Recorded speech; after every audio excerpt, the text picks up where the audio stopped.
Meus irmãos, a paz do Senhor Jesus. Eu sou o pastor Sandro Barreto e esse é o nosso canal do YouTube. Eu tenho uma palavra de Deus para você, uma palavra forte, uma palavra de ensino, um texto revelador. Mas antes disso, eu te peço que você se inscreva em nosso canal e ative as notificações para que tu possa receber todo o nosso conteúdo, Diariamente nós postamos as nossas pregações aqui em nosso canal. E te faço um convite também, visite a nossa página no Instagram, tanto aqui no YouTube como no Instagram, @SandroBarretoOficial. E o nosso conteúdo é todo voltado para a palavra de Deus e a pregação do Evangelho. O texto que eu trago para você hoje aqui encontra-se no primeiro livro dos Reis, capítulo 3, a partir do versículo 16. Eu vou ler o texto porque o texto pede que ele seja lido, porque eu tenho uma revelação e quero explicar esse texto também para você. Salomão havia pedido sabedoria a Deus e Deus deu sabedoria ao rei Salomão.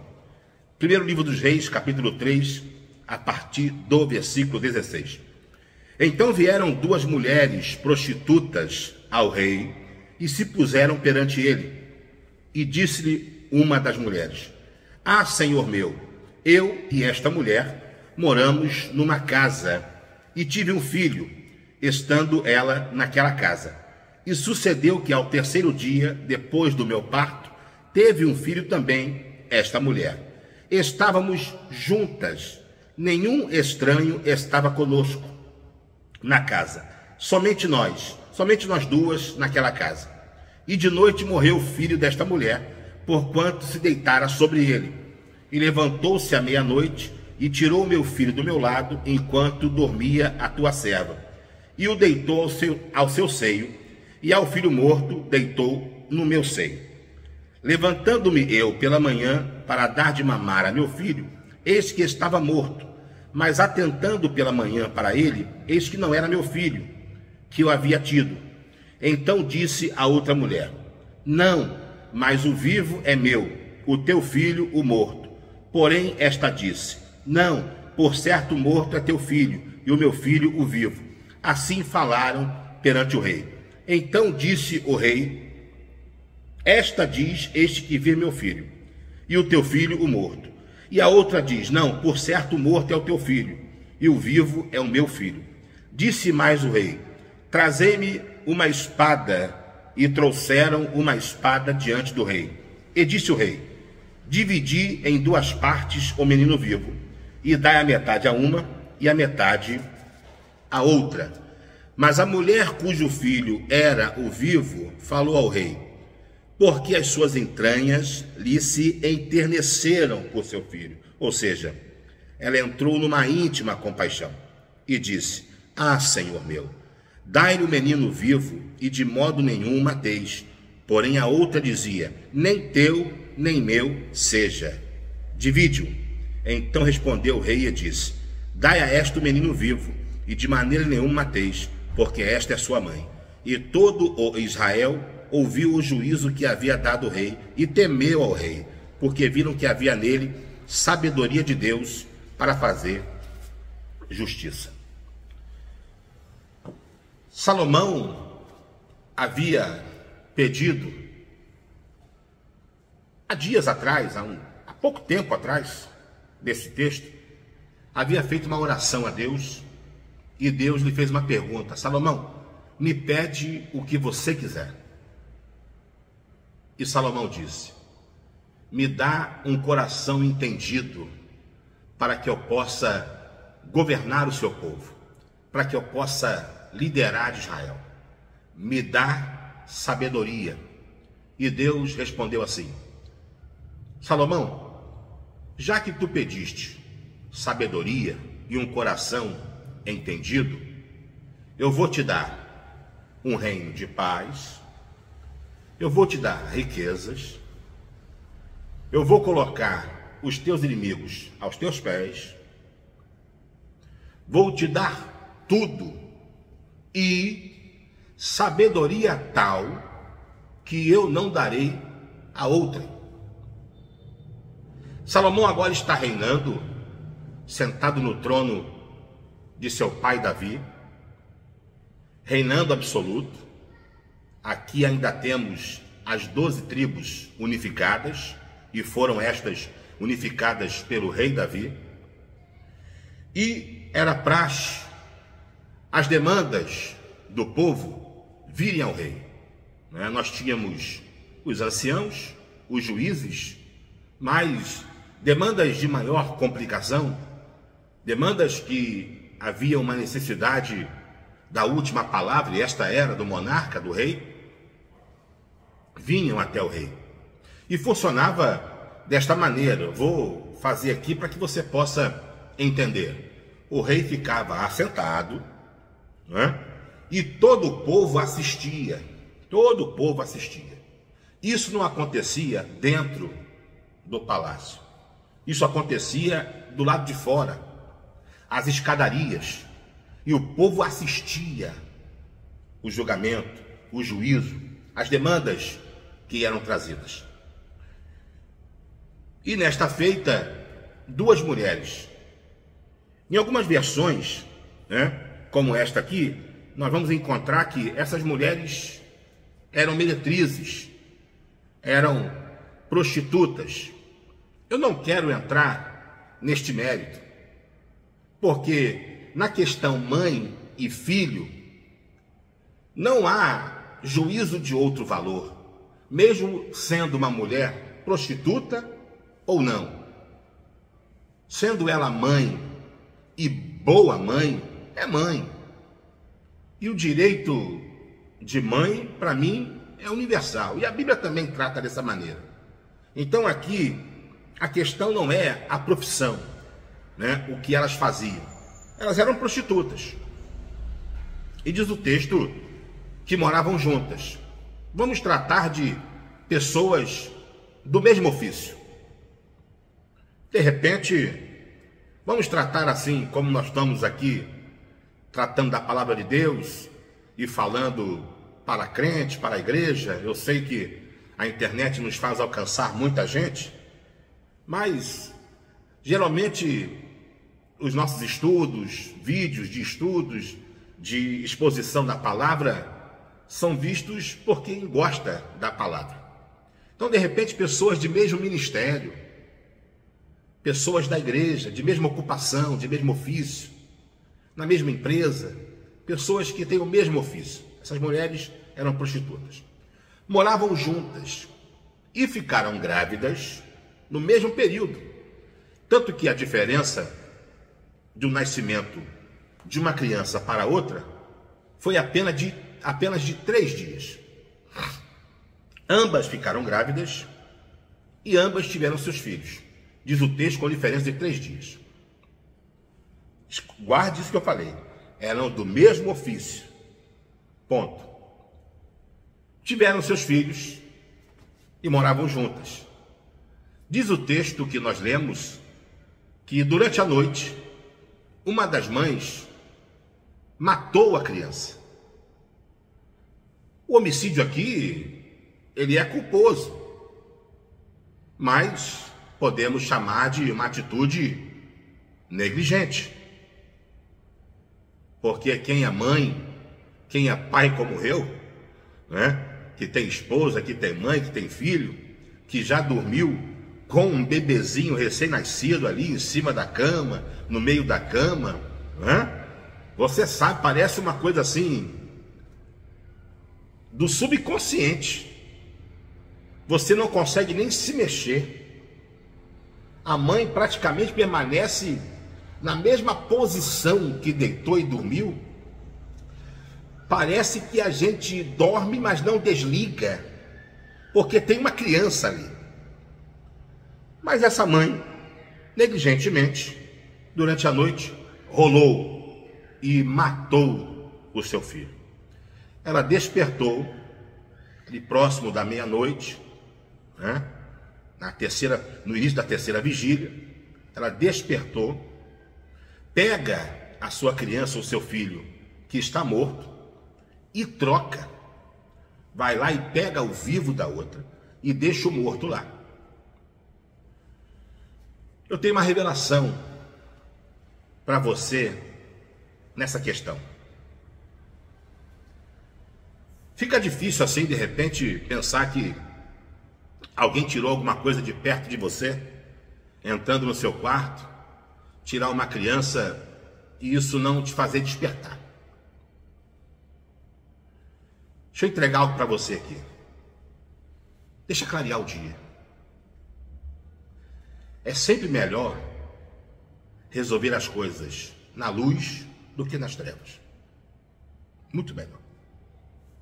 Por isso que a Bíblia diz assim: ireis, mas não pequeis, mas não deixe o sol se pôr sobre a sua ira.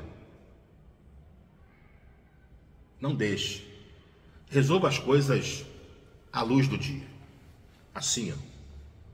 Aquela coisa de olho no olho, face a face, enxergando, vendo. Nós estamos vivendo um tempo que as pessoas já não têm mais essa conversa. É tudo resolvido por telefone. E com certeza você já teve esse tipo de problema. Eu já tive.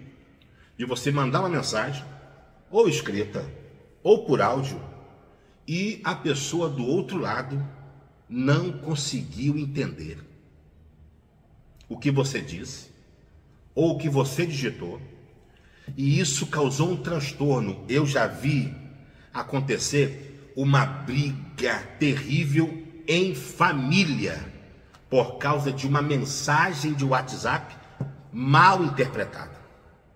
Mal interpretada. Eu enfrento dilemas, situações no nosso ministério, aqui na igreja, como pastor, ou cuidando de alguém, por causa de um mal entendido. Por causa de uma palavra, uma situação mal compreendida. Então espera o dia amanhecer. Não resolve nada de cabeça quente. Não resolve nada nas trevas. Não resolve nada à noite. Nada como um amanhecer, um novo dia. Nada como um levantar do sol, nascer do sol. Como ali em Pedro nega Jesus 3 vezes, o galo canta. E o galo canta anunciando um novo dia, né? Graças a Deus que o galo cantou. E assim que o galo cantou, Pedro se lembrou do que Jesus disse e entrou num profundo arrependimento. Então espera clarear, espera amanhecer o dia. Não haja de cabeça quente, não haja em trevas. O dia amanheceu e aquela mãe, obviamente, percebeu: olha, essa não é a minha criança, esse não é o meu filho. A princípio ela, meu filho morto, mas esse não é o meu. E foi falar com a outra. E viu o filho dela vivo nos braços da outra. Esse filho aí é meu. Não, o teu é o morto. Não, o meu é o vivo. Quem pode resolver isso? Quando não existe ninguém, quando a única testemunha física, ocular, da tua injustiça é quem te cometeu injustiça. Como resolver isso? Pense nisso, irmão. Irmão, meu irmão, minha irmã, você que está me assistindo, pense nisso. Só tem você e o injusto.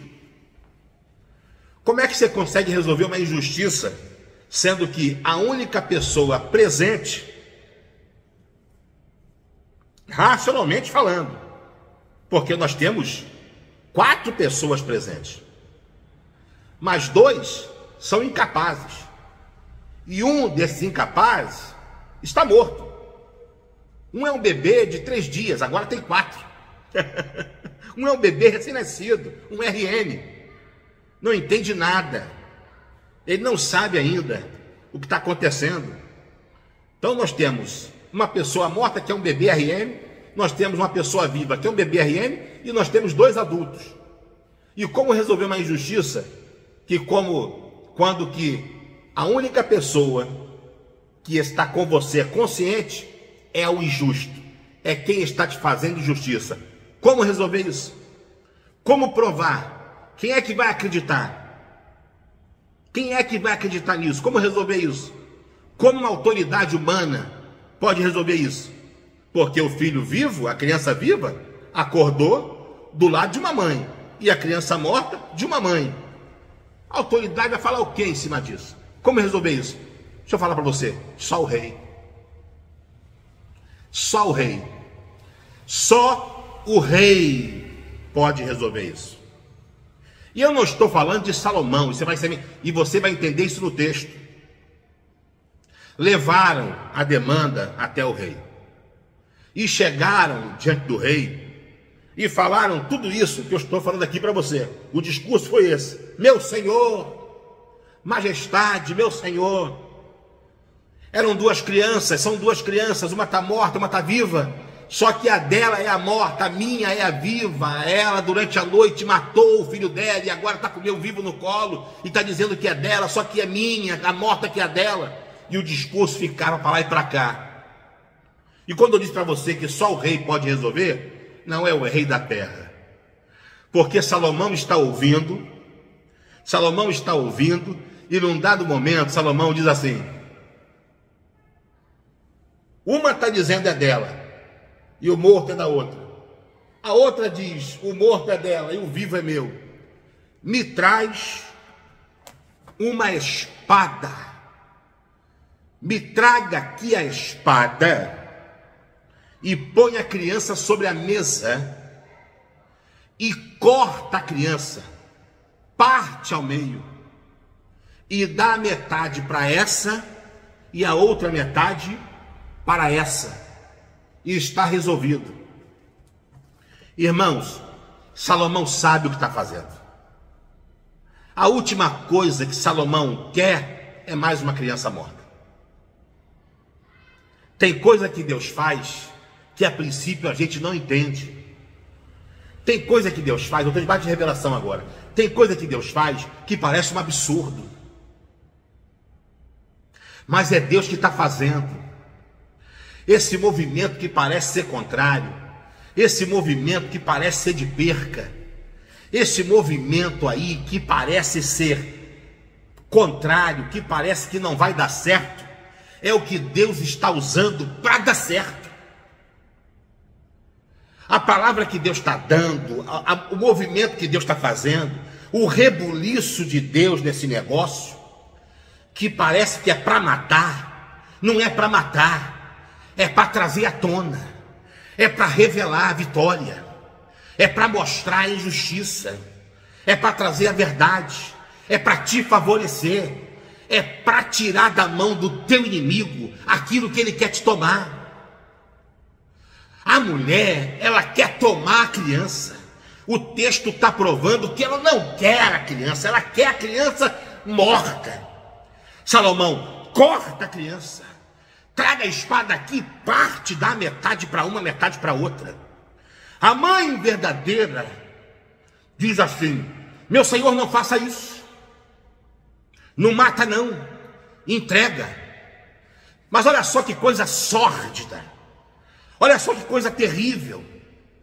Ela poderia ter saído dali com a criança viva. Talvez você, olhando esse texto no início, pensou assim: pastor Sandro, ela foi tomada de um sentimento, ela não suportou o filho morto e pegou. Não justifica pegar o filho da outra, mas é o sentimento de mãe, de querendo. Ai, mas que pena. Talvez você fique com pena dela. Meu Deus, coitada, estou com pena dela.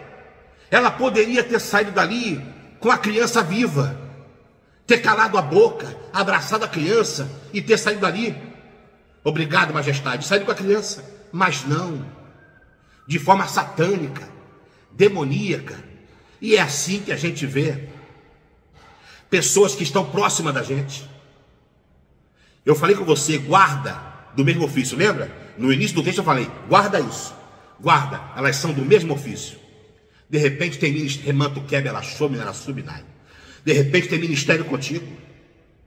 de repente vive contigo, divide casa contigo, divide coisas contigo, divide intimidade contigo, porque moravam juntas, mas está querendo matar aquilo que é teu. Prefere o que é teu morto do que vivo na mão dela. Enquanto a mãe de verdade está dizendo: não mata não, rei, não mata não, entrega para ela. A outra está dizendo: mata sim, nem meu e nem dela. O invejoso, ele é assim. E eu não estou falando de gente distante. Eu vou voltar aqui. Eu estou falando de gente próxima. Eram prostitutas, ou seja, do mesmo ofício. Moravam na mesma casa, engravidaram no mesmo tempo e tiveram um filho com diferença de 3 dias. Ou seja, dividiam tudo. Dividiam tudo. Judas dividia tudo com ele. João, reclinado no peito dele, disse: Senhor, quem é? Aquele que vai molhar o pedaço de pão comigo no prato. Você tem noção disso? Quantas são as pessoas que podem comer no teu prato? Quantas são as pessoas que, se você tem o prato de alguma coisa sua, ela pode botar a mão e pegar do teu prato? Quantas são as pessoas? Esposa, filhos, amigos, só sendo muito íntimo. Só sendo uma pessoa muito íntima para botar a mão no meu prato. A mulher está dizendo: nem meu e nem dela. Corta. Salomão falou assim, ó: recolhe a espada e entrega a criança para essa que é a verdadeira mãe. O texto fecha dizendo, e aqui eu vou encerrando, que o povo se maravilhou com aquele julgamento. Que o povo se maravilhou com o desfecho daquela história. Sem ferir texto, eu quero conjecturar, sem heresia. Alguém saiu muito alegre naquele dia. Alguém saiu muito feliz. Alguém, pela espada, viu justiça. Meu Deus. Alguém, pela espada, viu a justiça. O rei Salomão não pôde fazer nada sem a espada. Porque a espada revela. Eu vivo às vezes, irmão, situações na minha vida que me entristecem profundamente, profundamente, profundamente. E eu pego a espada e a espada me diz: eu estou vendo, eu sou justiça, isso não vai ficar assim. Eu te conheço, fica firme, quem te prometeu foi eu, ninguém vai tirar esse negócio que eu te dei da tua mão, ninguém vai conseguir roubar o que é teu, ninguém vai conseguir cortar o que eu te dei, ninguém vai conseguir destruir, matar aquilo que eu tenho contigo. Essa é a justiça da espada do Rei dos Reis, do Rei da Glória. Alguém naquela tarde saiu muito feliz naquele dia. Eu não quero nem imaginar como saiu a outra. Eu prefiro ficar pensando nela, que saiu com seu filho. Eu prefiro ficar pensando em você. Eu prefiro ficar pensando em mim. Que temos um Deus justo, que pela sua espada, que é a verdade, faz justiça. Eu não sei o que você está passando. Eu não sei. Mas uma coisa eu sei. Ele sabe. Eu não sei o que aconteceu à noite. Eu não sei o que aconteceu com você que só você tem a verdade. Ele viu. Nada se esconde. Nada, por mais escuro que seja, por mais profundo que esteja, por mais longe que se encontre, nada é capaz. Salmo 139. Nada é capaz de fugir dos teus olhos. Que Deus te abençoe profundamente com esta palavra. Eu sei que ela vai te abençoar, eu sei que ela é uma resposta para você, eu sei que ela vai te encher. Compartilhe esse vídeo, marque pessoas, fale deste canal, fale desta palavra, que ela é uma justiça, ela é uma verdade. Que Deus te abençoe. Eu sou o pastor Sandro Barreto. Esta aqui é a Assembleia de Deus, Filadélfia. E eu te faço aqui um convite. Rua do Níquel, 146, Curicica. Vem nos fazer uma visita. Eu vou deixar o endereço aí, depois aí, nas escrituras. Que Deus te abençoe. É reino e tem um rei. E o seu nome é Jesus.